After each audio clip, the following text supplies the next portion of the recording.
बेटा सुनो, इधर आओ। इसे जानते हो बेटा? ये तो मेरी माँ है। अच्छा, कहाँ रहते हो बेटा तुम अपनी माँ के साथ? हम लोग वो वहाँ रहते हैं।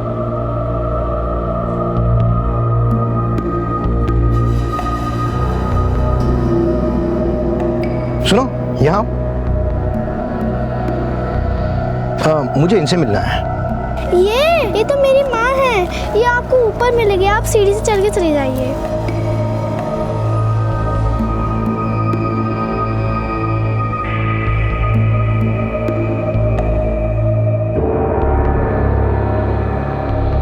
और सुनो जी, मुझे इनसे मिलना है। ये तो हमारी माँ है, आपको इनसे मिलना है? हाँ, इन्हीं से मिलना है। कहाँ मिलेगी ये आपको यहाँ नहीं मिलेंगी। आप यहाँ से सीधा ऊपर चले जाइए, ये आपको वहीं मिलेंगी।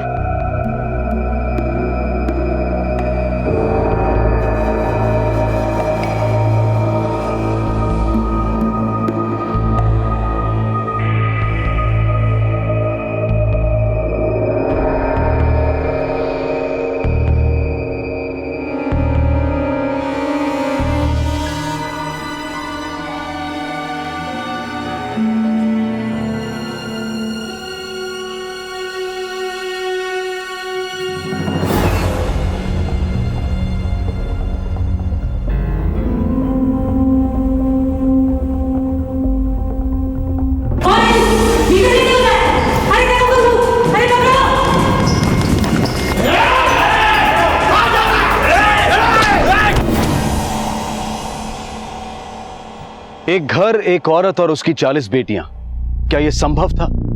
हमारी आज की कहानी एक ऐसे अमानवीय अपराध की कहानी है जिसे कोई इंसान के साथ तो क्या, जानवर के साथ भी नहीं कर सकता। यह घिनौना अपराध इतना विभत्स था कि कोई इसकी कल्पना अपने बुरे से बुरे सपने में भी नहीं कर सकता।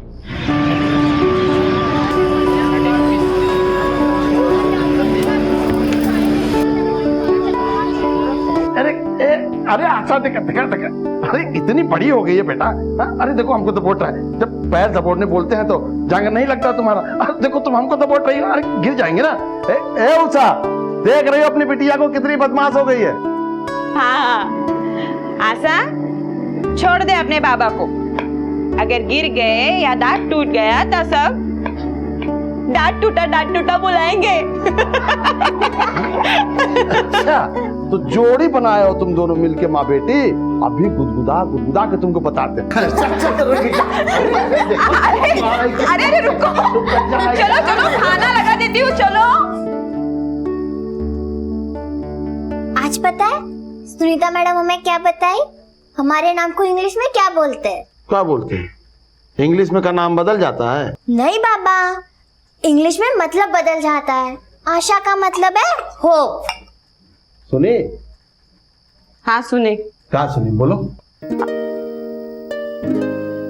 अच्छा, क्या बोली थी, एक बार फिर से दोहरा। होप। हप? होप नहीं बाबा, होप, HOPE, होप। अरे वाह बेटा, तितली बनाए हो। पढ़ लिख के तितली की तरह उड़ेगी हमारी होप।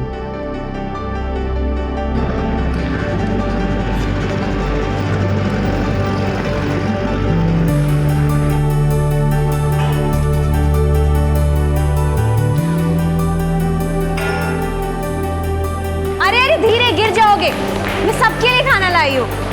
धीरे जाओ, भागो मत। आशा, तुमने हाथ धोए? कुछ भी खाने के पहले हाथ धोना चाहिए ना। तुम्हारे ये क्यूट फेसेस ना यहाँ नहीं चलेंगे। जाओ पहले जाके हाथ धो वॉशरूम में। गो।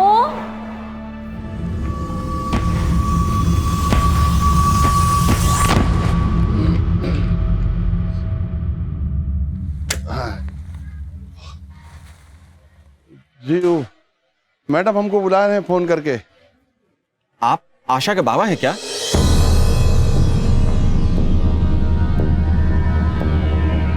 आखिर बच्ची स्कूल से कहाँ चली जाएगी? वॉचमैन ने भी उसे जाते हुए नहीं देखा। सर, हमें भी ये समझ में नहीं आ रहा है कि ये सब कैसे हुआ। इसके पहले स्कूल में ऐसा कभी कुछ नहीं हुआ था। सर, हमने स्कूल का हर एक कोना चेक किया। आशा स्कूल में नहीं है।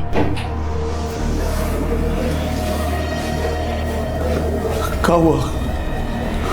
कहाँ चली गई हमारी आशा? आए दिन स्कूल्स में बढ़ते अपराध की घटनाएं सुनने को मिलती हैं और इन्हीं घटनाओं को ध्यान में रखते हुए सरकार ने स्कूल्स के लिए कुछ सेफ्टी गाइडलाइंस बनाई हैं, जिसका नियमित रूप से पालन करना हर स्कूल के लिए अनिवार्य है। और हर माँ बाप को इस बात पर पूरा ध्यान देना चाहिए कि उनके बच्चे का स्कूल उन गाइडलाइंस को पूरी तरह से फॉलो भी कर रहा है या नहीं, क्योंकि हमारी जरा सी लापरवाही की वजह से इन अपराधियों को मासूम जिंदगियों के साथ खिलवाड़ करने का मौका मिल जाता है। बच्चों, मैं सचदेव अंकल हूँ और आपकी मैम ने मुझे बताया कि आप फैंसी ड्रेस कंपटीशन में मेरे कपड़े पहनते हो। आज हम आपके साथ एक गेम खेलेंगे और जो बच्चे मेरे सवालों के सही जवाब देंगे उन्हें चॉकलेट्स मिलेंगे। रेडी? गुड। लेकिन ये सीट खाली है, यहाँ कौन बैठता है?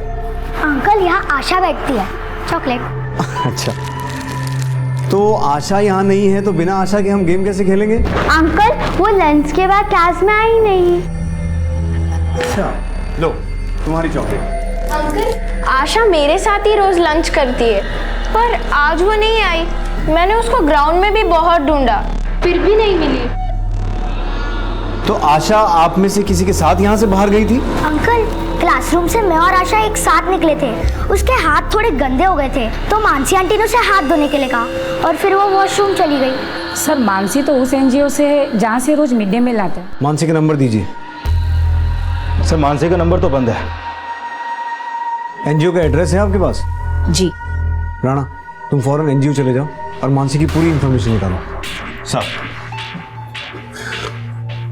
साहब, अभी इतना ही है साहब, और ला देंगे साहब, और ला देंगे बैंक से। आशा की माँ के चेयर वगैरह सब। आपको शिकायत नहीं होने देंगे साहब। हमारी बच्ची को खोज दीजिए साहब, हमारी बच्ची को खोज दीजिए। हमारी बेटी के बदले आपको जो चाहिए सब ले लीजिए साहब। हमारी बेटी ला दीजिए, हमारी बेटी ला दीजिए। रमाकांत, हम पूरी कोशिश करेंगे। ऐसे कैसे नहीं मिल रही है? सुबह तो निकली थी स्कूल के लिए। पूरा स्कूल में ढूंढ लिया, आशा कहीं नहीं है। नहीं, मुझे मेरी बेटी चाहिए। मुझे मेरी बेटी ला दो, मुझे मेरी बेटी चाहिए। मुझे मेरी बेटी ला दो।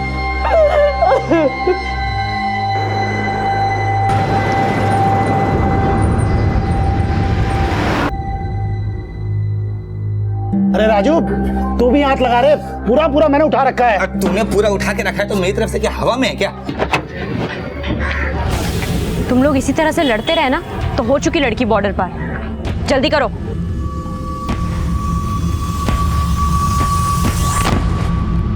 पुलिस का शक सही था। मानसी ही आशा को अगवा करने के लिए जिम्मेदार थी। हमारे देश में ऐसी कई संस्थाएं हैं जो स्कूल में पढ़ने वाले बच्चों को मुफ्त खाना प्रदान करती हैं, और ऐसी एक संस्था में मानसी अपना नाम बदलकर इस गिरोह के खतरनाक मंसूबों को अंजाम दे रही थी। लेकिन इसके बाद आशा के साथ जो कुछ होने वाला था वो बहुत ही दर्दनाक और भयानक था।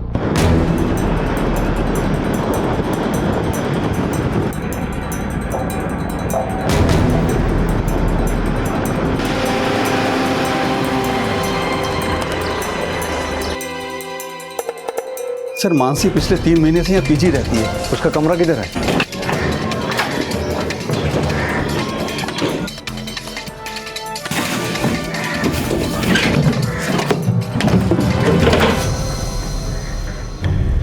सर, लगता है वो यहाँ से चली गई है। उसका सामान भी यहाँ नहीं है। लगता है इस मानसी ने इस बच्ची के साथ अपना भी शामियाना उखाड़ लिया है।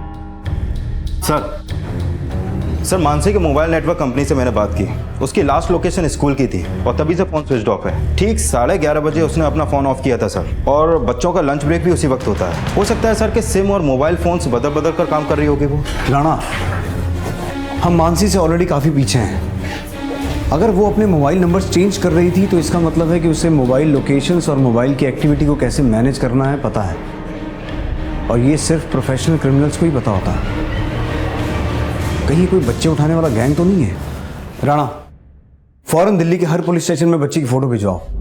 हर चेक पोस्ट, दिल्ली के हर एग्जिट पर बच्ची की फोटो होनी चाहिए। रेलवे स्टेशन, पब्लिक बसेस को पहले खंगालो। अपने खबरियों को भी अलर्ट करो। सर। मुझे हर हालत में आशा वापस चाहिए, और वो भी सही सलामत।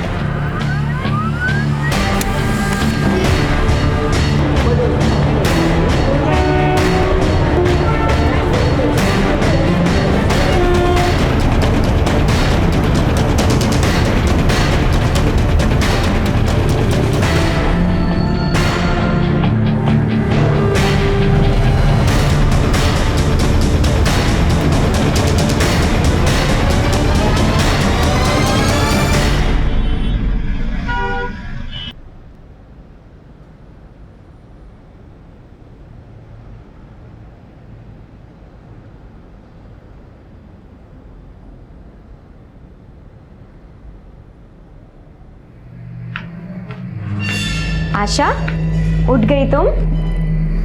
हम कहाँ हैं? बेटा, आपको याद है आप वॉशरूम गए थे हाथ धोने के लिए?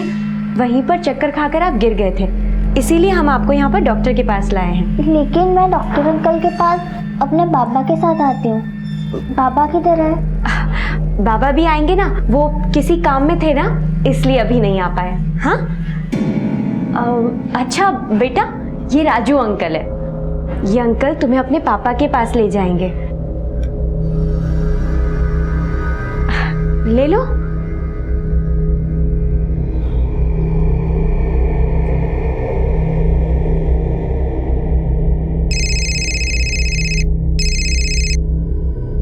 बोल छोटे। आपने कहा था लड़की के बारे में पता लगाइयो। क्या खबर है? करोल बाग की फिरोजा पता है ना, जिसकी अंडर 16 क्रिकेट टीम हर सिग्नल पे मिलती है? हाँ, उसकी टीम में एक नया मेंबर आया साहब। बच्ची है 8 साल की, आज ही आई है।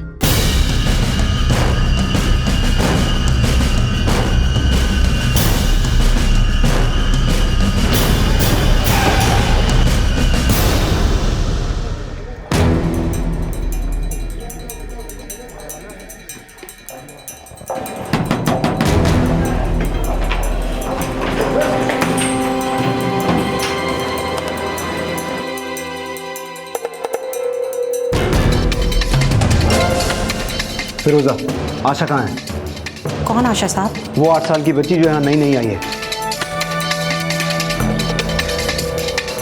ये रही बच्ची साहब।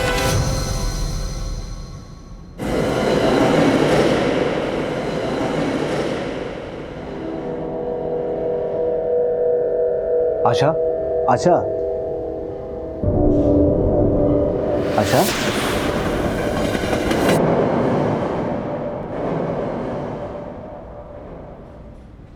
देख फिरोजा, तेरे पूरे नेटवर्क में आशा अगर कहीं भी है तो मुझे बता दे। साहब, मैं कुछ नहीं जानती। ये मानसी कहाँ मिलेगी?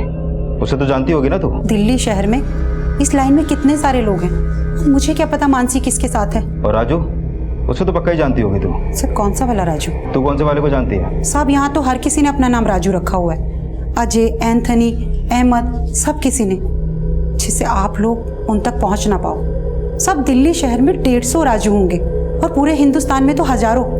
जब तक आप लोग अपने वाले राजू के पास पहुंचेंगे, तब तक वो बच्ची किसी और राजू के पास पहुंच चुकी होगी।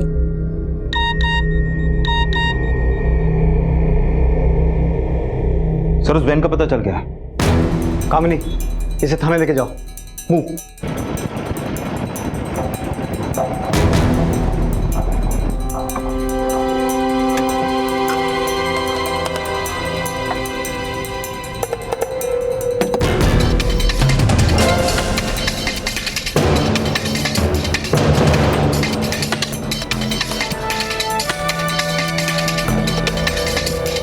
क्लोरोफॉर्म। ऐसे केसेस में अक्सर बच्चों को क्लोरोफॉर्म सुंघाकर सुला देते हैं ताकि उन्हें यहाँ से वहाँ करने में आसानी हो। ये वैन यहाँ है, बच्ची बेहोश होगी तो उन्हें ज़रूर बच्ची को किसी चीज़ में छुपा कर यहाँ से ले जाना पड़ा होगा। एक काम करो राणा, आसपास जो भी लोग मिलें उनसे पूछताछ शुरू करो, अपने खबरियों को भी अलर्ट करो। शायद उन्हें यहाँ से निकलते हुए किसी ने देखा हो।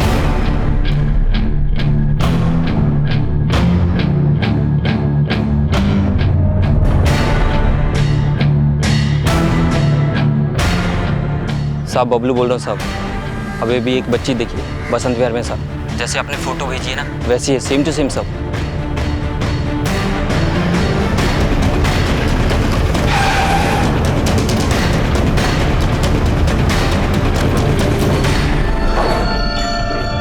एक एक कमरा चेक करो।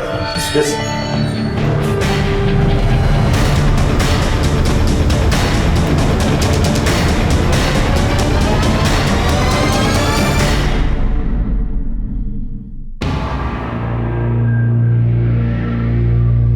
आशा को यहीं रखा गया था। इस घर का मालिक कौन है पता करो। सर।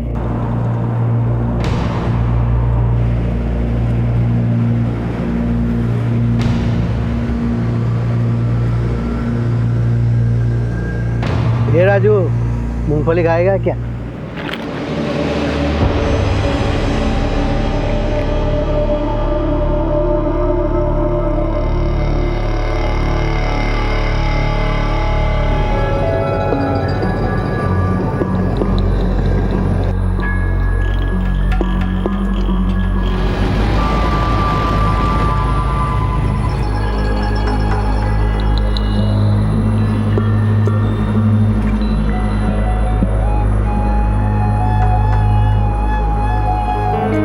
भाईसा, ओ भाईसा, क्या हुआ है छोरी को? बिटिया बीमार है, डॉक्टर साहब जवाब दे चुके हैं, तो बाबा के पास ले जा रहे हैं, शायद कोई चमत्कार हो जाए।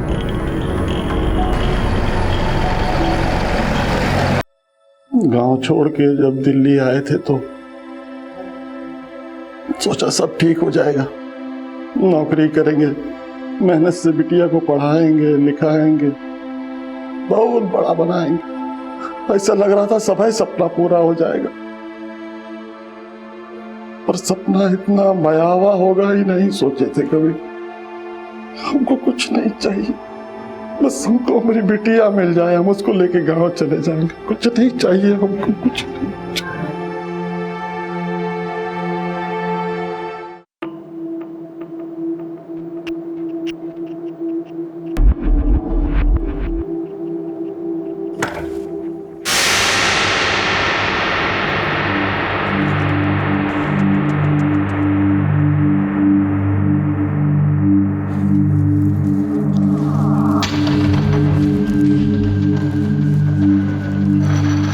मेरी माँ कहाँ है? अरे मैं हूं ना, मैं ही तो हूं थारी माँ। हेलो, ठीक है, मैं अभी आता हूं। सर, जिस जगह पर किडनैपर्स ने आशा को रखा था वो जगह अजमेर के किसी राजेश मंटोला की है। ये रहा उसका एड्रेस। काम किए हैं।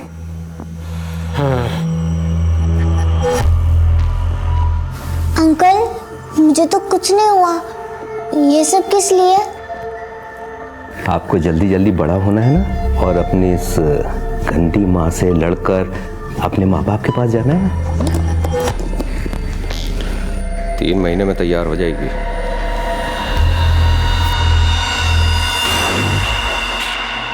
हमने पूछताछ की है, मंटोला की वो प्रॉपर्टी अक्सर बंद रहती है, वहां कोई आता जाता नहीं है, केयरटेकर भी नहीं है वहां। राणा, राजेश मंटोला से भी कुछ पता नहीं चला। सर, 1 हफ्ते से ऊपर हो गया, लेकिन अभी तक हमारे पास आशा का कोई क्लू नहीं है। लेकिन हम अपनी कोशिश जारी रखेंगे राणा। आशा के किडनैपर्स को हम ऐसे नहीं जाने देंगे, और ना ही आशा को।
आशा को जब अगवा किया गया तब वो महज 8 साल की थी, लेकिन सिर्फ 3 ही महीनों में उसका शरीर और दिमाग दोनों 13 से 14 साल की लड़की की तरह लग रहा था। लेकिन ये सारे बदलाव उसके अंदर अपने आप नहीं आए थे, बल्कि लाए गए थे, और ऐसा करने के लिए ये अपराधी दरिंदगी की सीमा को भी लांघ चुके थे। आशा की पूरी जिंदगी अब तबाही की ओर बढ़ रही थी, और उस मासूम बच्ची को इस बात का जरा सा भी एहसास नहीं था कि कैसे ये लोग उसकी जिंदगी और उसकी भावनाओं के साथ खिलवाड़ कर रहे थे। 3 महीनों में बहुत कुछ बदल चुका था, लेकिन पुलिस ने हिम्मत नहीं हारी थी, और आखिरकार वो सुराग मिल ही गया जिसका दिल्ली पुलिस को इंतजार था।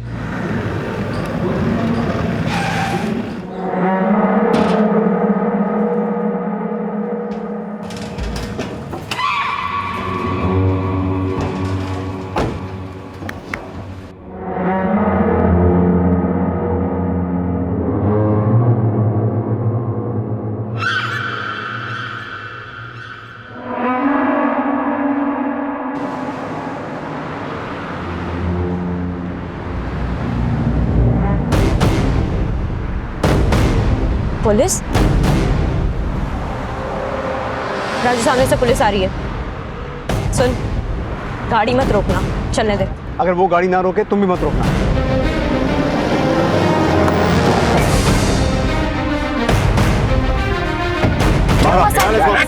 गाड़ी चेक करो सारी।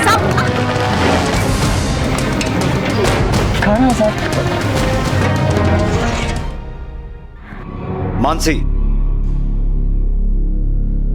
ना ही तुम में औरतों वाला दिल है और ना ही हम तुम्हें औरतों वाली कोई ट्रीटमेंट देंगे। अब मुझे साफ साफ बताओ, आशा कहाँ है? साहब मुझे नहीं पता, मैं तो बस राजू को लड़कियां दे देती हूँ और पैसे ले लेती हूँ। उसके बाद में वो लड़कियों को कहाँ लेकर जाता है मुझे इस बारे में कुछ भी नहीं पता। ये एक बहुत बड़ी चेन है। इस बड़ी चेन की अगली कड़ी तक अब तुम हमें लेके जाओगी मानसी।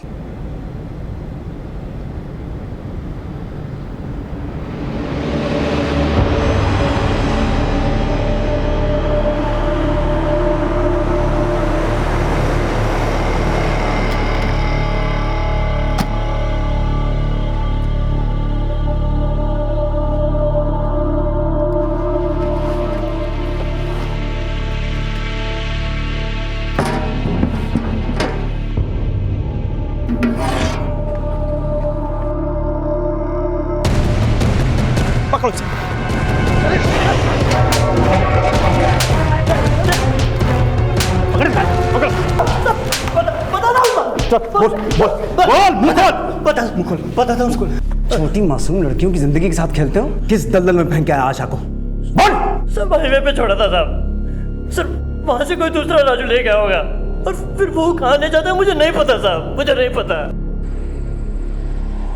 सर ये रास्ता 3 जगहों पे निकलता है। एक पुरानी दिल्ली, दूसरा मथुरा के रास्ते राजस्थान और आगरा, और तीसरा नई दिल्ली। इन तीनों डायरेक्शंस में से वो कहीं भी जा सकते हैं। राणा, इससे पहले वो आशा को कहीं और शिफ्ट करें, हमें उसे ढूंढ निकालना है।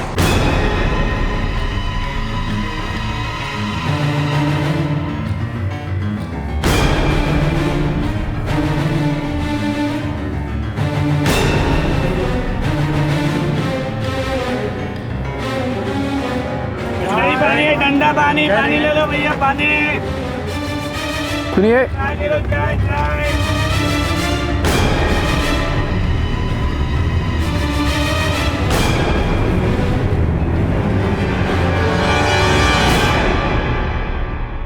वो यही उतरा था छोरी को लेके। छोरी गोद में सो रही थी, तो मैंने पूछा भी क्या हुआ है छोरी को। बिटिया बीमार है, डॉक्टर साहब जवाब दे चुके हैं। देख देख कितनी खूबसूरत लग रही है। हीरोइन लग रही है हमारी लाड़े सा। सच में बीना माँ, मैं तो बहुत अच्छी लग रही हूँ। तो ऐसे ही थोड़ी ना सारे बच्चे मैंने बिना माँ कहे हुए हैं, और तेरा भी तो ध्यान रखती हूँ ना। अरे हमारी बच्ची,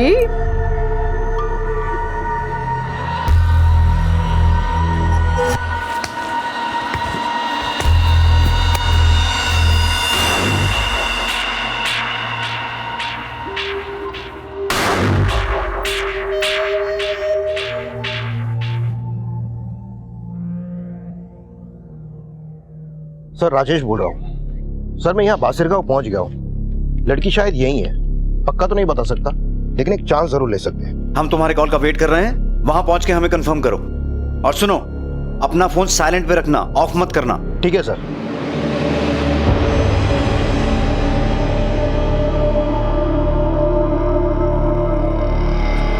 बेटा सुनो, इधर आओ। इसे जानते हो बेटा? ये तो मेरी माँ है। कहाँ रहते हो बेटा तुम अपनी माँ के साथ? हम लोग वो वहाँ रहते। सुनो यहाँ, मुझे इनसे मिलना है। ये तो मेरी माँ है। ये आपको ऊपर मिलेगी, आप सीढ़ी से चल के चली जाएगी। जी ठीक है जी, मुझे इनसे मिलना है। ये तो हमारी माँ है, आपको इनसे मिलना है? कहाँ मिलेगी? आप यहाँ से सीधा ऊपर चले जाइए, ये आपको वहीं मिलेंगी।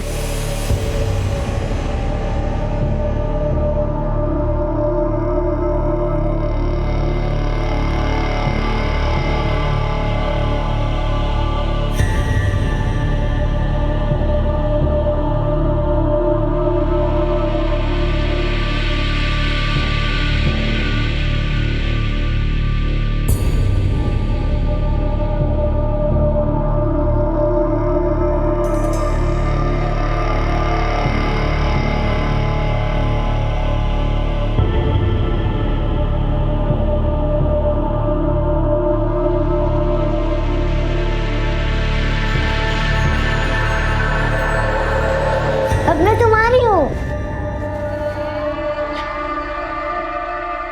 सुनो बेटा, तुम्हारा नाम आशा है, तुम रमाकांत और उषा की बेटी हो ना?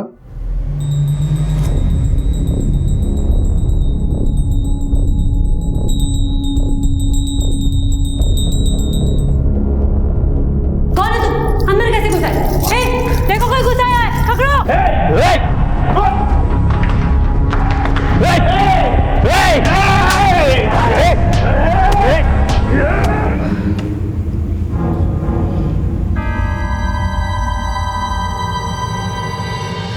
शायद ये पुलिस का आदमी था।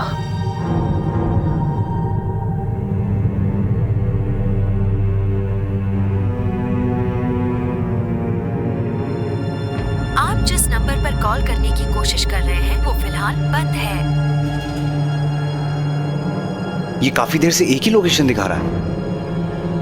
सिग्नल टूट गया है, लगता है फोन स्विच ऑफ हो गया है। ये रीसेंट लोकेशन कौन सा है? लगभग 20 किलोमीटर दूर। मैंने राजू से कहा था फोन स्विच ऑफ ना करे। मूव।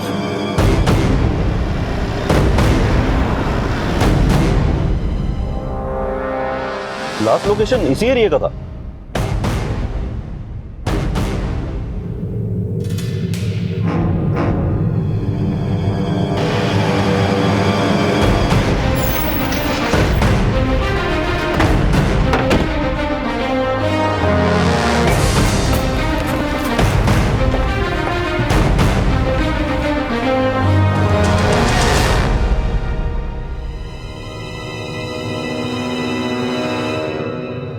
देख छोरी, अब थारी जिंदगी बहुत बड़ी होने जा रही है। ये बड़ी बड़ी जगहों पर उठना बैठना रहेगा तारा।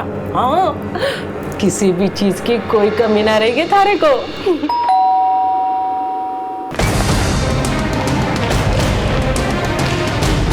ऊपर देखते हैं।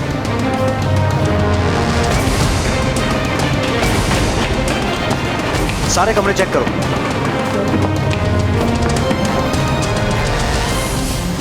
इधर चेक करो। इंजेक्शन और सिरिंजेस सब कुछ यहीं पड़ा है। इसका मतलब उन्हें अंदाजा हो गया था कि पुलिस आने वाली है। पर एक बात तो पक्का है, यहां लड़कियों को रखा गया था। हम उनमें आशा भी थी या नहीं ये नहीं पता। सर यहाँ आइए जल्दी।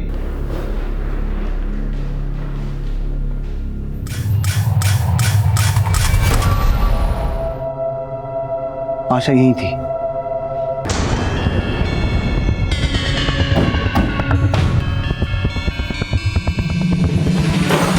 कहाँ भाग रहे थे तुम लोग घर खाली कर दोगे तो हम तुम्हें ढूंढ नहीं पाएंगे।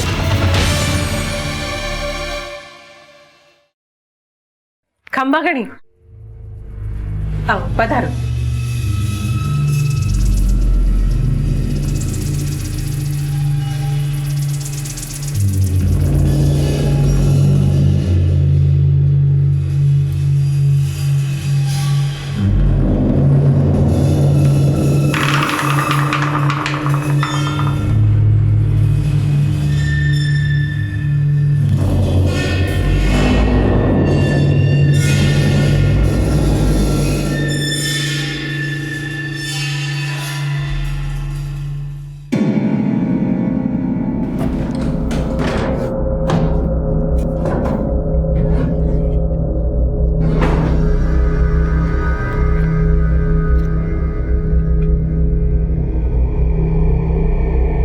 ये इतने सारे पासपोर्ट, माजरा क्या है? हुजूर हम धंधा करते हैं, यहाँ से छोरियाँ तैयार करके बाहर भेजते हैं। वहाँ मरे जो आदमी अपने साथ ले जाता है उसके साथ रहते हैं, उसे मज़ा कराते हैं। बस यही हमारा काम है।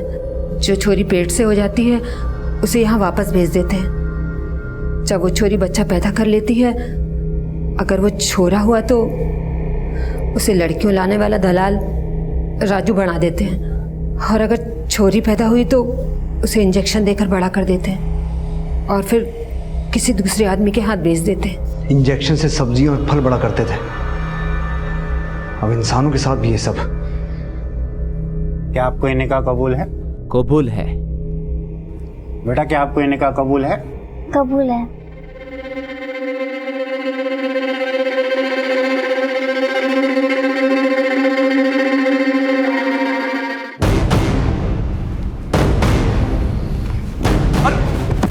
अरे क्या कर रहे साहब? क्या कर रहे? साहब अरे क्यों मार क्यों रहे साहब? अरे क्या कर रहे? साहब क्या कर रहे? सर ये वही दवाई है। क्या है ये? कौन सी दवाई है? बोल सबसे दवाई है, बोल। सब मैंने कुछ नहीं किया, मुझे माफ कर दो साहब, मैं सिर्फ इंजेक्शन लगाता हूँ साहब। ये कौन सा इंजेक्शन लगाता है तू? हैं? मासूम बच्चों के साथ खेलता है। कौन सा लगाता है? कौन सा लगाता है? बोल। सब गोली नंबर 10। गोली नंबर 10? क्या है इसके अंदर?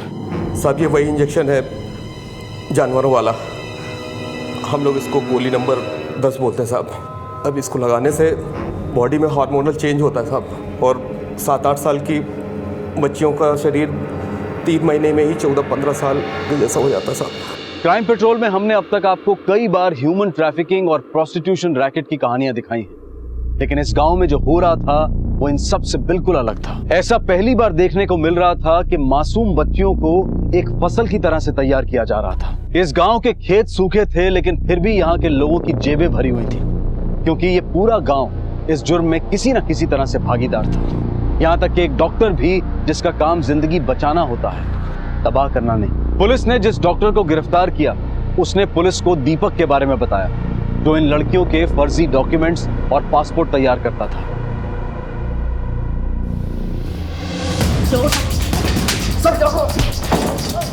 क्या हुआ? ये लड़की कहाँ है? कहाँ है लड़की? बोल साहब ये मुंबई निकल गई साहब, इसका पासपोर्ट मैंने बनवाया था। मुंबई में कहाँ पर? और किस नाम से पासपोर्ट बनवाया तूने? श्रुति शर्मा के नाम से पासपोर्ट बनवाया, और आज रात को मुंबई से वो दुबई के लिए पार्सल हो जाएगी।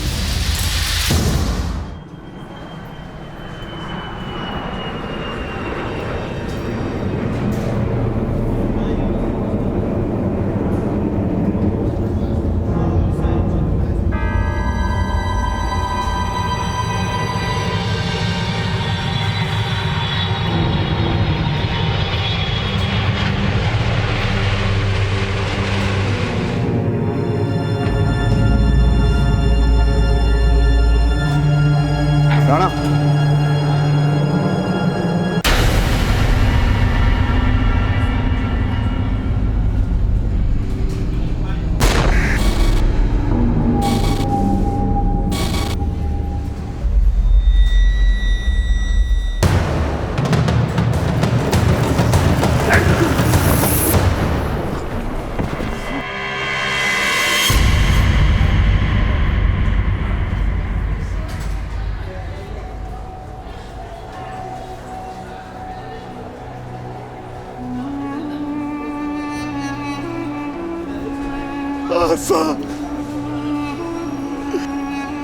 साहब यही हमारी बच्ची है,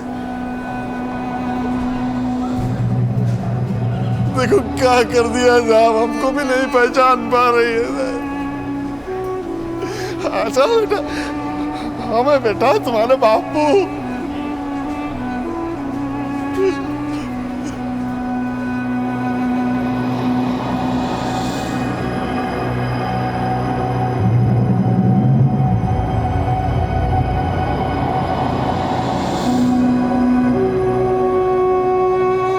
बेटा कुछ याद आया?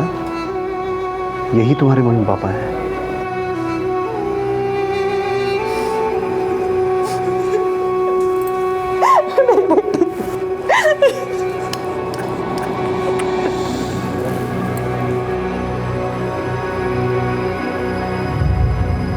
कुछ ही महीनों में आशा ने सालों का सफर तय कर लिया था और ड्रग्स की ओवरडोज की वजह से सिर्फ उसके शरीर में ही नहीं बल्कि उसके दिमाग में भी काफी बदलाव आए थे और इसी वजह से उसे अपने अतीत की कोई भी बात ठीक से याद नहीं थी।